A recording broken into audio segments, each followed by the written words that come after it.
Subscription के button को दबाइए और बेल आइकन पर क्लिक कीजिए ताकि आपको तमाम वीडियोस फौरन मिलती रहें और वीडियो पसंद आने की सूरत में इसे लाइक, शेयर और कमेंट करना मत भूलिए। ये फरवरी 627 ईस्वी के आगाज के दिन थे।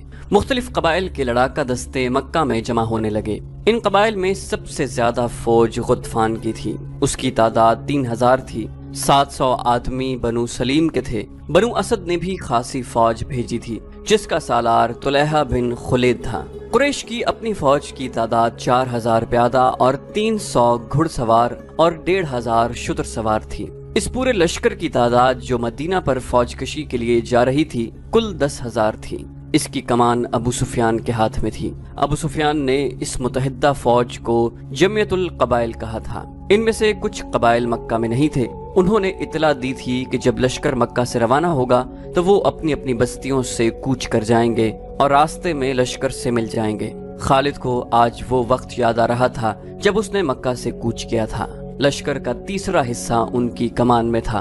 उसने एक टेकरी पर घोड़ा चढ़ाकर वहां से इस तमाम लश्कर को देखा था। उसे लश्कर के दोनों सिरे नजर नहीं आ रहे थे। दफ और नफरियां और शहनाइयां और लश्कर की मुतरन्नम आवाज जो एक ही आवाज लगती थी खालिद के खून को गरमा रही थी। उसने गर्दन तान कर अपने आप से कहा था कि मुसलमान पिस कर रह जाएंगे। इस्लाम के जर्रे अरब की रेत में मिलकर हमेशा के लिए फना हो जाएंगे।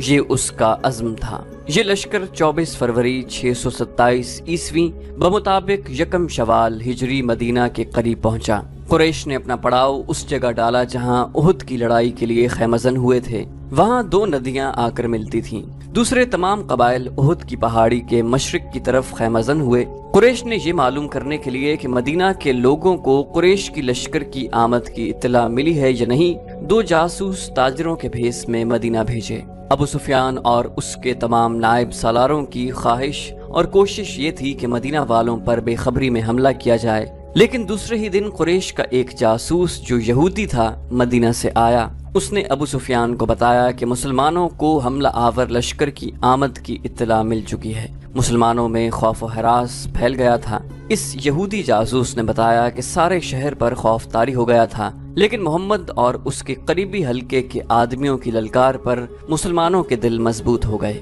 गली कूचों में ऐसे ऐलान होने लगे जिनसे तमाम शहर का जज्बा और हौसला ऊद कर आया और मुसलमान लड़ाई के लिए एक जगह इकट्ठे होने लगे। मेरे ख्याल में उनकी तादाद 3000 से ज्यादा नहीं होगी। मौरिख लिखते हैं कि मुसलमानों की तादाद 3000 से ज्यादा न थी। उन्हें इतला मिल चुकी थी कि मदीना पर हमले के लिए जो लश्कर आया है उसकी तादाद 10,000 है, जिसमें सैकड़ों घुड़सवार और शुतर सवार भी हैं। उस वक्त तक अरब की सरजमीन में किसी लड़ाई में इतना बड़ा लश्कर नहीं देखा गया था। तादाद को देखा जाता और फन्ने हर्ब ज़र्ब के पैमाने से दोनों अतराफ को नापा तोला जाता तो मुसलमानों को लड़े बगैर हथियार डाल देने चाहिए थे। जब वो रात की तारीकी में मदीना से निकल जाते और किसी और बस्ती में अपना ठिकाना बनाते। कोई सोच भी नहीं सकता था कि 3000 मुसलमान 10,000 के लश्कर का मुकाबला जरा सी देर के लिए भी कर सकेंगे। 10,000 लश्कर निहायत आसानी से मदीना की ईंट से ईंट बजा सकता था, लेकिन ये हक और बातिल की टक्कर थी। ये अल्लाह के आगे सजदे करने वालों और बुत परस्तों का तसादुम था। खुदा को हक का साथ देना था। खुदा को अपने उस अजीम पैगाम की लाज रखनी थी जो उसकी ज़ाते बारी ने गार हिरा में अरब के सुपूत को दिया था और उसे रिसालत अता की थी। खुदा उनका साथ देता है जिनके दिलों में हक और सिद्क होता है। ये नबी करीम सल्लल्लाहु अलैहि वसल्लम की ललकार थी जो मदीने के गली कूचों में सुनाई दे रही थी। लेकिन ए अल्लाह की इबादत करने वालों, खुदा तुम्हारा साथ उसी सूरत में देगा जब तुम दिलों से खौफ व हिरास निकाल कर एक दूसरे का साथ दोगे और अपनी जानें अल्लाह की राह में कुर्बान कर देने का अज़्म करोगे। जो हमारे अल्लाह को नहीं मानता और जो हमारे दीन को नहीं मानता वो हमारा दुश्मन है और उसका कत्ल हम पर फर्ज है। याद रखो, कत्ल करने के लिए कत्ल होना भी पड़ता है। ईमान से बढ़कर और कोई ताकत नहीं जो तुम्हें दुश्मन से बचा सकेगी। तुम्हें दिफा मदीने का नहीं अपने अकीदे का करना है। अगर इस अज़्म से आगे बढ़ोगे तो 10,000 पर गालिब आ जाओगे। खुदा सोए हुए या खौफजदा इंसान को मौज़े नहीं दिखाया करता। अपने अकीदे और अपनी बस्ती के दिफा का मौज़ा तुम्हें खुद दिखाना है। नबी करीम सल्लल्लाहु अलैहि वसल्लम ने मदीने का हौसला इस कदर मजबूत कर दिया था कि वो इस बड़े लश्कर के मुकाबले के लिए भी तैयार हो गए, लेकिन रसूल खुदा सल्लल्लाहु अलैहि वसल्लम इस सोच में डूब गए थे कि इतने बड़े लश्कर से मदीना को बचाना किस तरह मुमकिन हो सकता है। आप सल्लल्लाहु अलैहि वसल्लम को ये तो पूरा यकीन था कि खुदा हक परस्तों के साथ है, लेकिन हक परस्तों को खुद भी कुछ करके दिखाना था। बचाव की कोई सूरत नजर नहीं आ रही थी। खुदा ने अपने नाम लेवाओं की मदद का इंतजाम कर रखा था। वो एक इंसान था जिसने उम्र के आखिरी हिस्से में इस्लाम कबूल किया था। उस इंसान का नाम सलमान फारसी था। सलमान फारसी रज़ियल्लाहु अन्हु आतिश परस्तों के मजहबी पेशवा थे, लेकिन वो शब रोज हक की तलाश में सरकर्दा रहते थे। वो आग को पूजते तो थे, लेकिन आग की तपिश में और चमक में उन्हें वो राज नजर नहीं आता था जिसे वो पाने के लिए बेताब रहते थे। अक्ल दानिश में उनकी टक्कर का कोई नहीं था। आतिश परस्त उन्हें भी इसी तरह पूजते थे जिस तरह आग को। जब सलमान फारसी की उम्र बुढ़ापे की दहलीज फलांग कर खासी आगे निकल गई तो उनके कानों में अरब की सरजमीन की एक अनोखी आवाज पड़ी, खुदा एक है, मोहम्मद सल्लल्लाहु अलैहि वसल्लम उसका रसूल है। ये आवाज सलमान फारसी के कान में घर बैठे नहीं पड़ी थी। उनकी उम्र इल्म की तलाश में सफर करते गुजर रही थी। वो ताजिरों के काफिले के साथ शाम में आए थे, जहां कुरैश के ताजिरों के काफिले और कुछ मुसलमान ताजिर भी जाया करते थे। कुरैश के ताजिरों ने सलमान फारसी रज़ियल्लाहु अन्हु को तंजिया और मज़ाहिया अंदाज में बताया कि उनके कबीले के एक आदमी का दिमाग चल गया है और उसने नबूवत का दावा किया है। एक तो मुसलमानों ने अकीदतमंदी से सलमान फारसी को नबी करीम का अकीदा और आप सल्लल्लाहु अलैहि वसल्लम की तालीमात सुनाई। सलमान फारसी ये सब सुनकर चौंक पड़े। उन्होंने उन मुसलमानों से कुछ और बातें पूछी। उन्हें जो मालूम था वो उन्होंने बताया, लेकिन सलमान फारसी तिश्नगी महसूस कर रहे थे। वो इतना मुतासिर जरूर हो गए थे कि उन्होंने नबी करीम सल्लल्लाहु अलैहि वसल्लम तक पहुंचने का फैसला कर लिया था। कुछ अरसे बाद सलमान फारसी रसूल खुदा सल्लल्लाहु अलैहि वसल्लम के मुकद्दस साये में जा बैठे। उन्हें वो राज मिल गया जिसकी तलाश में वो मारे मारे उम्र गुजार रहे थे। उन्होंने रसूलुल्लाह सल्लल्लाहु अलैहि वसल्लम के दस्ते मुबारक पर इस्लाम कबूल कर लिया। उस वक्त तक सलमान फारसी रज़ियल्लाहु अन्हु बुढ़ापे के आखिरी हिस्से में पहुंच चुके थे। अपने मुल्क में सलमान फारसी सिर्फ मजहबी पेशवा ही नहीं थे, वो जंगी उलूम के माहिर तस्लीम किए जाते थे। उस दौर के मजहबी पेशवा भी जंगो जदल और सिपाहगरी के माहिर होते थे। इल्मो अदब के आलिम भी सिपाही होते थे, लेकिन सलमान फारसी रज़ियल्लाहु अन्हु को खुदा ने जंगो जदल के उमूर में गैर मामूली ज़हानत दी थी। अपने मुल्क में जब कोई लड़ाई होती थी या दुश्मन हमलावर होता तो सलमान फारसी को बादशाह तलब करके सूरत हाल उनके आगे रखता और मशवरे लेता। नामवर सालार भी उनके शागिर्द थे। वो सलमान फारसी उस वक्त मदीना में रसूल अकरम सल्लल्लाहु अलैहि वसल्लम के सहाबा कराम में शामिल थे। रसूल अकरम ने ये सूरत हाल जो कुरैश ने आपके लिए पैदा कर दी थी सलमान फारसी के आगे रखी। सलमान फारसी ने कहा, खंदक खोद दो जो सारे शहर को घेरे में ले ले। रसूल करीम सल्लल्लाहु अलैहि वसल्लम और वहाँ बैठे हुए तमाम सहाबा कराम और सालार एक दूसरे के मुंह की तरफ देखने लगे कि सलमान फारसी ने ये क्या कह दिया है। अरब खंदक से वाकिफ नहीं थे। फारस में जंगों में खंदक का रिवाज था। सबको हैरान देखकर सलमान फारसी ने बताया कि खंदक क्या होती है और इससे दिफाई काम कैसे लिया जाता है। रसूल करीम सल्लल्लाहु अलैहि वसल्लम ने जो खुद तारीख के नामवर सालार थे खंदक की जरूरत और आफादियत को समझ लिया, लेकिन आप सल्लल्लाहु अलैहि वसल्लम के दीगर सालार शशोपंज में पड़ गए। उनके लिए इतने बड़े शहर के इर्द गिर्द इतनी चौड़ी और इतनी बड़ी खंदक खोदना नाकाबिले फहम था, लेकिन उन्हें रसूल खुदा सल्लल्लाहु अलैहि वसल्लम का हुक्म मानना था। खंदक की लंबाई, चौड़ाई और गहराई का हिसाब लगा लिया गया।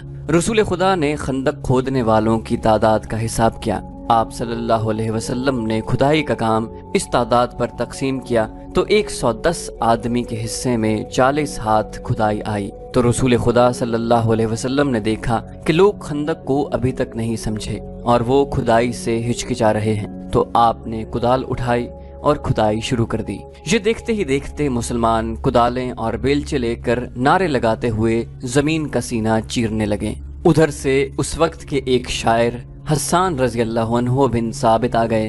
हस्सान मशहूर नातगो थे जिन्हें रसूल अकरम सल्लल्लाहु अलैहि वसल्लम अक्सर अपने साथ रखा करते थे। इस मौके पर जब मुसलमान खंदक खोद रहे थे, हस्सान रज़ियल्लाहु अन्हु ने ऐसे अशार तरन्नुम से सुनाए کہ خندق کھودنے والوں پر وجد اور جنون کی کیفیت طاری ہو گئی۔ خندق کی لمبائی چند گز نہیں تھی، اسے میلوں دور تک جانا تھا۔ شیخین کی پہاڑی سے لے کر جبل بن عبید تک یہ خندق کھودنی تھی۔ زمین نرم بھی تھی اور سنگلاخ بھی تھی، اور یہ نہایت تیزی سے مکمل کرنی تھی کیونکہ دشمن سر پر آن بیٹھا تھا۔ قریش کا لشکر اس عجیب و غریب طریقہ دفاع سے بے خبر احد کی پہاڑی کے دوسری طرف خیمہ زن تھا۔ اس کے پیچھے یہودیوں کا ہاتھ تھا۔ چلتے چلتے خالد کو اپنی آواز سنائی دینے لگی۔ اہل قریش تو ٹھنڈے پڑ گئے تھے، ان پر مسلمانوں کی دھاک بیٹھ گئی تھی۔ گھوڑا اپنی مرضی کی چال چلا جا رہا تھا۔ مدینہ ابھی دور تھا۔ خالد کو جھیمپ سی محسوس ہوئی۔ اس کے قبیلے قریش نے اسے شرمسار کر دیا تھا۔ اسے یہ بات اچھی نہیں لگی تھی کہ یہودیوں کے اکسانے پر اس کے قبیلے کے سردار اور سالار ابو سفیان نے مدینے پر حملے کا فیصلہ کر لیا تھا، لیکن وہ خوش تھا کہ حملے کا فیصلہ تو ہوا۔ اتنا بڑا لشکر جو سرزمین عرب پر پہلی بار دیکھا گیا تھا، یہودیوں نے ہی جمع کیا تھا، لیکن خالد اس پر بھی مطمئن تھا کہ کسی نے بھی یہ کام کیا ہو۔ لشکر تو جمع ہو گیا تھا۔ وہ اس روز بہت خوش تھا کہ اتنے بڑے لشکر کو دیکھ کر ہی مسلمان مدینے سے بھاگ جائیں گے۔ اگر مقابلے پر جم بھی گئے تو گھڑی دو گھڑی میں ان کا صفایا ہو جائے گا۔ وہ اس وقت تو بہت ہی خوش تھا جب احد کی پہاڑی کی دوسری طرف یہ لشکر خیمہ زن تھا۔ جس صبح حملہ کرنا تھا اس رات اس پر ایسی ہیجانی کیفیت طاری تھی کہ وہ اچھی طرح سو بھی نہ سکا۔ اسے ہر طرف مسلمانوں کی لاشیں بکھری ہوئی نظر آ رہی تھیں۔ دوسری صبح جب قریش اور دوسرے اتحادی قبائل کا لشکر جس کی تعداد 10,000 تھی خیمہ گاہ سے نکل کر مدینہ پر حملے کے لیے شہر کے قریب پہنچا تو اچانک رک گیا۔ شہر کے سامنے ایک بڑی گہری خندق کھدی ہوئی تھی۔ ابو سفیان جو لشکر کے قلب میں تھا، لشکر کو رکا ہوا دیکھ کر گھوڑا سرپٹ دوڑاتا آگے گیا۔ ابو سفیان چلاتا جا رہا تھا، قریش کے جنگجو کیوں رک گئے ہیں؟ طوفان کی طرف بڑھو اور محمد کے مسلمانوں کو کچل ڈالو، شہر کی اینٹ سے اینٹ بجا دو۔ ابو سفیان کا گھوڑا جب آگے نکل گیا تو اس نے گھوڑے کی لگام کھینچ دی اور اس کا گھوڑا اسی طرح رک گیا جس طرح اس کے لشکر کے تمام سوار رکے کھڑے تھے۔ اس کے سامنے خندق تھی، اس پر خاموشی طاری ہو گئی۔ ابو سفیان نے غصیلی آواز میں کہا، خدا کی قسم یہ ایک نئی چیز ہے جو میری آنکھیں دیکھ رہی ہیں۔ عرب کے جنگجو کھلے میدان میں لڑا کرتے ہیں۔ خالد بن ولید کو بلاؤ، اکرمہ اور صفوان کو بھی بلاؤ۔ ابو سفیان خندق کے کنارے کنارے گھوڑا دوڑاتا لے آیا۔ اسے کہیں بھی ایسی جگہ نظر نہیں آ رہی تھی جہاں سے اس کا لشکر خندق عبور کر سکتا۔ یہ خندق شیخین کی پہاڑی سے لے کر جبل بنی عبید کے اوپر سے پیچھے تک چلی گئی تھی۔ مدینہ کے مشرق میں شیخین اور لاوا کی پہاڑیاں تھیں۔ یہ مدینہ کا قدرتی دفاع تھا۔ ابو سفیان دور تک چلا گیا۔ اس نے دیکھا کہ خندق کے پار مسلمان اس انداز سے گھوم پھر رہے ہیں جیسے پہرا دے رہے ہوں۔ اس نے گھوڑا پیچھے موڑا اور اپنے لشکر کی طرف چل پڑا۔ 3 گھوڑے اس کی طرف سرپٹ دوڑے آ رہے تھے جو اس کے قریب آ کر رک گئے۔ وہ خالد، اکرمہ اور صفوان کے گھوڑے تھے۔ ابو سفیان نے ان تینوں سے کہا، کیا تم دیکھ نہیں رہے کہ مسلمان کتنے بزدل ہیں؟ کیا تم کبھی اپنے راستے میں رکاوٹ کھڑی کر کے یا رکاوٹ کھود کر اپنے دشمن سے لڑے ہو؟ خالد پر خاموشی طاری ہو گئی تھی۔ آج مدینہ کی طرف جاتے ہوئے اسے یاد آ رہا تھا کہ وہ اس خیال سے چپ نہیں ہو گیا تھا کہ ابو سفیان نے مسلمانوں کو بزدل جو کہا تھا وہ ٹھیک کہا تھا، بلکہ خاموش رہ کر وہ اس سوچ میں کھو گیا تھا کہ یہ خندق بزدلی نہیں، دانش مندی کی علامت تھی۔ جس کسی نے شہر کے دفاع کے لیے یہ طریقہ سوچا تھا وہ کوئی معمولی عقل والا انسان نہیں تھا۔ اس سے پہلے بھی اس نے محسوس کیا تھا کہ مسلمان لڑنے میں اپنے جسم کی طاقت پر ہی بھروسہ نہیں کرتے، وہ عقل سے بھی کام لیتے ہیں۔ خالد کا دماغ ایسی ہی جنگی چالیں سوچتا رہتا تھا۔ مسلمانوں نے بدر کے میدان میں نہایت تھوڑی تعداد میں ہوتے ہوئے قریش کو بہت بری شکست دی تھی۔ خالد نے اکیلے بیٹھ کر اس لڑائی کا جائزہ لیا تھا۔ مسلمانوں کی اس فتح میں اسے مسلمانوں کی عسکری دانش مندی نظر آئی تھی۔ کوئی اور بات بھی تھی خالد، اسے خیال آیا، کوئی اور بات بھی تھی۔ کچھ بھی تھا، خالد نے اپنے آپ کو جواب دیا، جو کچھ بھی تھا میں یہ نہیں مانوں گا کہ یہ محمد کے جادو کا اثر تھا یا اس کے ہاتھ میں کوئی جادو ہے۔ ہماری عقل جس عمل اور جس مظاہرے کو سمجھ نہیں سکتی اسے ہم جادو کہہ دیتے ہیں۔ اہل قریش میں ایسا کوئی دانشمند نہیں جو مسلمانوں جیسے جذبے سے اہل قریش کو سرشار کر کے اور ایسی جنگی چالیں سوچے جو مسلمانوں کو ایک ہی بار کچل ڈالے۔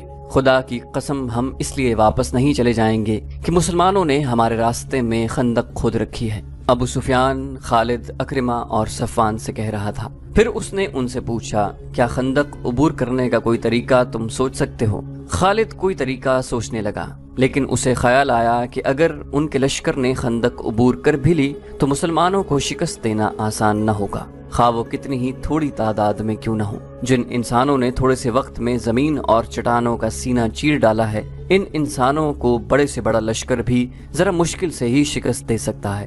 کیا سوچ رہے ہو ولید کے بیٹے؟ ابو سفیان نے خالد کو گہری سوچ میں کھوئے ہوئے دیکھ کر کہا، ہمارے پاس سوچنے کا وقت نہیں ہے، مسلمان یہ نہ سمجھیں کہ ہم بوکھلا گئے ہیں، ہم تمام تر خندق دیکھ لینا چاہتے ہیں۔ اکرمہ نے کہا، کہیں نہ کہیں کوئی ایسی جگہ ہوگی جہاں سے ہم خندق عبور کر سکیں گے۔